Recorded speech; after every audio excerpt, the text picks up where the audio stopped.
Selamat datang di Literasi untuk Indonesia. Belajar bersama, cerdaskan bangsa.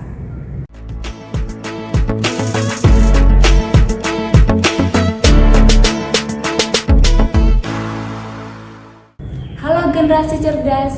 Pada video ini kita akan mempelajari materi sosiologi kelas 10. Simak videonya ya. Halo Sobat Literasi, pada kesempatan ini kita akan belajar sosialisasi dan perilaku menyimpang, materi sosiologi kelas 10 kurikulum merdeka. Nah, apa aja sih yang perlu dipelajari? Yang pertama ada pengertian sosialisasi, yang kedua ada bentuk sosialisasi, yang ketiga ada media sosialisasi, yang keempat ada tahapan sosialisasi. Yang kelima ada pengertian perilaku menyimpang. Yang keenam ada sifat perilaku menyimpang. Yang ketujuh ada faktor penyebab perilaku menyimpang. Dan yang terakhir ada bentuk perilaku menyimpang. Nah, kita masuk ke pembahasan yang pertama, ada pengertian sosialisasi. Sosialisasi merupakan proses belajar individu dalam mengenal dan menerapkan nilai dan norma sosial dari generasi ke generasi lainnya dalam sebuah kelompok masyarakat. Nah, masuk ke pembahasan yang kedua, yaitu bentuk sosialisasi. Yang pertama ada sosialisasi primer.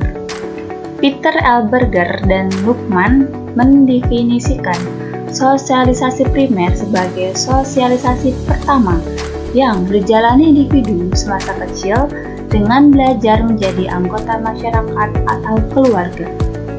Sosialisasi primer berlangsung saat anak berusia 1-5 tahun atau saat anak belum masuk sekolah. Yang kedua ada sosialisasi sekunder.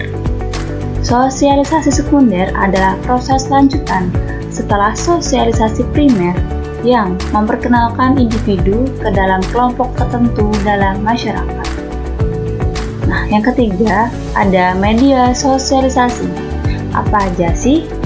Yang pertama ada keluarga, yang kedua ada kelompok bermain atau teman sebaya, yang ketiga lingkungan sekolah, yang keempat lingkungan kerja, yang kelima media massa. Nah, selanjutnya yaitu tahapan sosialisasi. Yang pertama yaitu persiapan. Pada tahap ini seorang anak dilatih orang tua mereka untuk mengenali lingkungan di sekitarnya. Pada tahap ini pula seorang anak sudah mulai mencoba menirukan apa yang diajarkan oleh orang tuanya meskipun belum sempurna. Yang kedua ada tahapan meniru. Pada tahap ini, seorang anak mulai belajar mengambil peran orang-orang yang ada di sekitarnya. Ia mulai meniru peran yang dilihat, didengar, atau dijalankan oleh orang tuanya. Nah, tahapan ketiga yaitu tahapan siap bertindak. Pada tahap ini, seorang anak yang menirukan orang tuanya perlahan mulai mengerti arti makna serta tujuan perilakunya. Kemudian, seorang anak mulai bertindak pelan-pelan untuk siap menggantikan peranan menjalankan oleh orang tuanya dengan penuh kesadaran. Yang keempat, ada penerimaan norma. Pada tahap ini, seorang dianggap telah dewasa karena mereka memahami dan menjalankan perannya secara optimal. Nah, pembahasan selanjutnya yaitu pengertian perilaku menyimpang. Perilaku menyimpang adalah tindakan, kegiatan, atau pola perilaku yang tidak sesuai dengan nilai dan norma yang berlaku di masyarakat. Perilaku menyimpang juga bisa diartikan sebagai perilaku yang bertentangan dengan kebiasaan, tata aturan, atau norma. Nah, apa aja sih sifat perilaku menyimpang? Yang pertama ada penyimpangan positif. Penyimpangan yang terarah pada nilai-nilai sosial yang benar dan sesuai etika meskipun cara yang dilakukan menyimpang dari norma atau kebiasaan yang berlaku di masyarakat. Yang kedua ada penyimpangan negatif. Tindakan yang dipandang rendah, melanggar nilai dan norma sosial, pelakunya dicela dan tidak dapat ditoleransi oleh masyarakat. Yang ketujuh, ada faktor penyebab perilaku menyimpang. Yang pertama, penyimpangan sebagai akibat dari proses sosialisasi yang tidak sempurna. Contohnya, seorang yang dibesarkan oleh orang tua yang tidak dapat mendidik anaknya dengan sempurna sehingga anaknya melakukan tindakan kriminal. Yang kedua, ada penyimpangan karena hasil proses sosialisasi subkebudayaan menyimpang.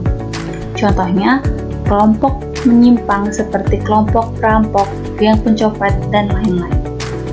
Yang ketiga, ada penyimpangan sebagai hasil proses belajar yang menyimpang.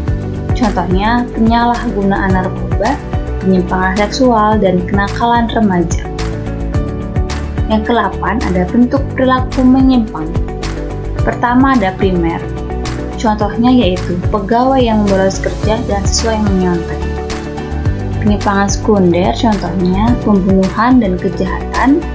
Penyimpangan sistematik, contohnya sindikat perdagangan obat-obatan terlarang secara internasional. Yang keempat, ada individu, yaitu pencurian yang dilakukan sendiri. Kelima, ada kelompok. Contohnya geng kejahatan, begal, atau sindikat narkoba. Yang keenam, ada situasional, yaitu suami yang terpaksa mencuri karena istrinya kelaparan. Sekian, terima kasih. Terima kasih karena telah menonton videonya. Jangan lupa like, komen, dan subscribe. Sampai jumpa.